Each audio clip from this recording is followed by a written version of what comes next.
أبدأ كلامي بتحية الإسلام. السلام عليكم وعليكم السلام. هلا أسمع رامي انت وهو وهي. معكم عمر خليل سيف الدين زرادية. السلام عليكم ورحمة الله وبركاته. معاكم عمر من قناة ماكس اتش دي وفيديو جديد يا حبيبي. اليوم مقطعنا غير عن كل المقاطع. اليوم في تفقيع يا جماعة الخير. اليوم في بوكس. اليوم اليوتيوبر البريطاني كيس اي اللي عنده حوالي 20 مليون مشترك راح يلعب ملاكمة. راح يتلاكم مع مين؟ مع اليوتيوبر الامريكي اللي اسمه لوغان بول عنده اكثر من 20 مليون مشترك. يوتيوبرز كبار من اشهر اليوتيوبرز في العالم صارت بينهم مشكلة، فجأة قرروا يتلاكموا. والله دول ما حد يمزح معاهم، يمزحوا مع بعض. يلا نتلاكم.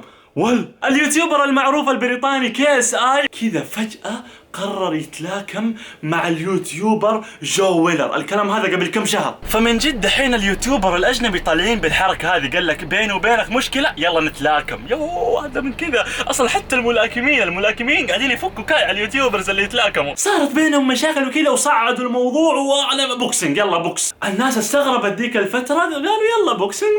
وطبعا كيس اي فاز في ذيك المباراه بسهوله. يعني كذا لعب في جو ويلر يمين يسار لين طيحه. كيس اي فاز في الملاكمة. انبلف الولد. اول كلمة قالها بعد ما فاز ابغى اتضارب ضد جيك بول او ابغى اتضارب ضد لوغان بول. اي واحد من البولز. جيك بول لوغان بول any of the Pauls I don't care. Bring it. الناس تحتفل، الناس تشكر. اشكر امي وابي، اشكر اصدقائي. لا هذا على طول يا بولز ابغى اتحداكم. وربي اسرع واحد راسه يكبر. يا جماعه الخير انت يا حبيبي انت يوتيوبر ايش جابك للبوكسينج؟ الموضوع مره كاي كذا. يوتيوبرز فجاه يقلبوا ملاكمين. تخيل يوم من الايام تلاقوني ملاكم. ايش الارجه دي يا عيال؟ فالشيء الغريب اللي صار انه ما جانا واحد من البولز، جانا الاثنين كلهم جيك بول ولوغان بول. لوغان بول قال انا حلعب ضدك يا كيس اي، وجيك بول اخوه قال انا حلعب ضد اخوك يا كيس اي اللي هو اليوتيوبر الثاني كوميدي شورت جيمر. المهم انه لوغان بول قال له تعال يا حبيبي تتحدى بوكسينج اجيك بوكسينج. والناس كلهم متحمس مين اللي حيفوز كيس اي ولوغان بول، وبدوا يخشوا في بعض. اتفقوا هم الاثنين قالوا يوم 25 اوغست راح نتلاكم في مانشستر. وطبعا من يومها الين يوم 25 اوغست صارت قصص كثير وصاروا ينزلوا اغاني على بعض ومقاطع على بعض ويسبسبوا في بعض الين جاء اليوم المنتظر اللي هو اليوم يوم 25 اوغست. فصار عندنا حدث كاي شويه اليوم. ملاكمه بين اخوين، الاخ الاول ضد الاخ الثاني. عمر قاعد يدرس انجليزي في بريطانيا. اليوم ما عنده ويكند، ما عنده شيء. ايش معنى ما يروح يتفرج ملاكمه؟ اليوم في بوكس يا عيال. والله رحت سافرت من كولشستر بالقطار الين مانشستر. تبعد حوالي 4 ساعات. مو عشان وجههم ولا عشان الملاكمه، عشان نشوف ايش اللي راح يصير اليوم. حيصير اكشن. ايش اخرتهم، نشوف ايش الهباله اللي قاعدين يسووها. وقلت منها اصور لكم مقطع انتم كمان عشان تشوفوا ايش اللي حيصير. اتوقع ما في اي يوتيوبر عربي راح يروح الملاكمه هذه الا انا. المهم يا جماعه الخير انا مره متحمس. باقي ساعتين حيبدا بوكس اليوم نار. أنا مرة متحمس. دحين راح أروح ألبس وأضبط أموري ونروح على الملاكمة.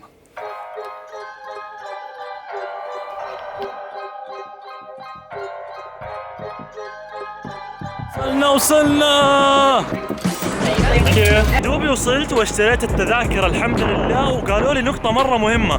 قالوا لي أنت معاك شنطة كبيرة في ظهرك، لازم تودي الشنطة الفندق وتجي. فلازم ألحق بسرعة ودي الشنطة وارجع، وإن شاء الله ما تبدأ الملاكمة. بس تاكسي. بعد 35 دقيقة و39 ثانية فاصلة 5 جزء من الثانية.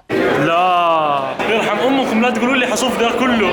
زبد يا عيال اليوم ورانا جلد. عاد اخر مرة شفت فيها بوكس كذا بوكس قدام عيني ايام المدرسة. واحدة من الاشياء اللي بصراحة اشوفها ما هي عادلة انه البوكسينج راح يكون يعني في مانشستر في بريطانيا. كيس اي بريطاني، لوغان بول امريكي، فغالبا حيكون اغلب الجمهور اذا ما كان كله بريطاني كلهم يشجعوا كيس اي. قبل شوية زعلت عشان في طابور قبل شوية قصير. طب طالعوا في ذا الطابور. البوكسينج حيخلص وانا لسه صاف في الطابور. بعد 18 دقيقة و35 ثانية فاصلة 22 جزء من الثانية. دخلنا يا عيال دخلنا اخيرا فاينلي يا رجل. تفتيش المطار مو زي كذا صعب. دخلنا الارينا. هاي والله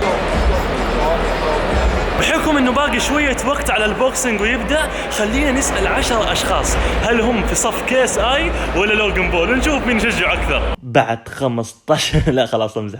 صدقوا يا عيال كنسلوا الفكرة. 50 مليون واحد سألته تطلع في اليوتيوب، لا ما ابغى ثانك يو نو، ما قدرت اصور ولا مع اي احد.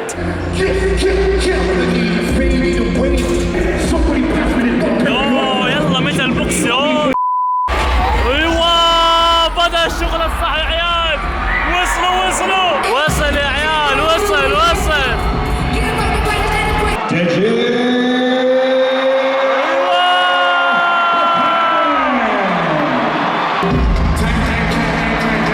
هذا الكلام الصح، هذا اللي نستناه من اول. دحين راح تبدا المناوره بين الاخوان الصغار جيك بول وكوميدي شورت جيمر. اعتقد عن نفسي انه اللي حيفوز جيك بول صراحه، لانه جيك بول جسمه كويس يعني الولد. بدا الطحن يا عيال، بدا الضرب يا عيال. اضرب اديله. دم يا عيال، دم والله دم يا عيال، دم. ايوه فاز جيك بول. والله زي ما توقعت انه حيفوز، بس والله الصراحه الاثنين فرشوا بعض، كل واحد فرج الثاني. الصراحه لو بيدي خليها تعادل. دحين بدت مباراه الكبار، دحين بدا الجلد. لوغان بول وصل. الكلام الصح، لا جيك بول ولا كوميدي شورت جيمر. هنا الجلد. KSI or Logan Paul? KSI boy, because Logan Paul's a little bitch. He's a little bitch. He's gonna get knocked out. He's got that Nigerian blood. بدا الجلد، بدا.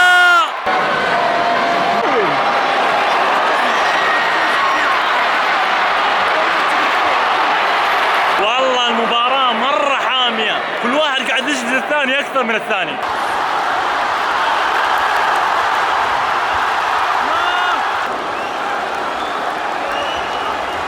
لوغان بول شكله انتهى خلاص.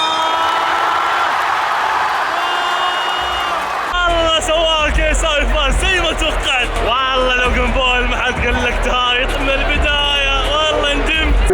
قول KSI حيفوز خلاص، قولها. 57 it is a majority draw. تعادل. This fight is a majority draw. ما حد فاز. اوه ماي جاد. والله وبس انتهت المباراة. ما ادري البوكسينج تعادل. طبعا جيك بول فاز في المباراة الأولى ضد كوميدي شورت جيمر، والمباراة الثانية تعادل. واو، اول مره اشوف تعادل في الملاكمه، ما ادري هو موجود اصلا ولا لا. المهم انه كله مبسوط، اللي مع الفريق ده مبسوط، الفريق الثاني مبسوط، كلنا مبسوطين الحمد لله. وبس والله يا جماعه الخير رجعت الفندق. طبعا زي ما شفتوا الملاكمه انتهت بالتعادل. في ناس كثير يتوقعوا انه والله الهرجه هم متفقين وخلوها تعادل على اساس انه يعيدوا المباراه والناس تدفع فلوس مره ثانيه. والله انا بالنسبه لي ما هي فارقه معايا اصلا. ما كنت مخطط اني اجي بالصدفه، يعني كان عندي ويكند وما كنت فاضي، قلت يلا خليني اروح انبسط اصور فلوق هناك، والحمد لله انبسطنا وشفنا المضاربات والابال حقتهم دي. خليني اقول لكم معلومه جدا خطيره يا جماعه الخير. البث المباشر للملاكمه كان ما تقدر تتفرجوا الا لو دفعت $10، يعني كان حصري وما تقدر تتفرجوا الا برسوم. وعدد اللي حضروا البث المباشر اكثر من 1,000,000 شخص. من كل واحد $10، مليون ضرب 10 حتطلع لك $10 مليون. $10 مليون ضرب 3.75 عشان نحول للريال 37,500,000 ريال سعودي. هذا بس من البث المباشر، هذا غير المقاعد. انا المقعد حقي الحاله وكلف 250 ريال تقريبا. والله الحسبه راح تطلع اكثر من 100 مليون ريال. زبد اي يوتيوبر بيتحدى يا عيال ادوني رنه، ترى الوضع 100 مليون هذه النص لي ونص لك 50. انا انهزم ما عندي مشكله، بس تعال. اتمنى استمتعتوا بالفلوق. اذا استمتعتوا اضغطوا زر اللايك واشتركوا بالقناه اذا ما انتم مشتركين، حياكم الله. ولا تنسوا تفعلوا زر الجرس عشان يوصلكم جديد المقاطع. كان معكم عمر من قناه ماكس HD. السلام عليكم. يلا عاد تصبحوا على خير، انا والله مره تعبان. سلام. اوف نسيت اشيل الكاميرا.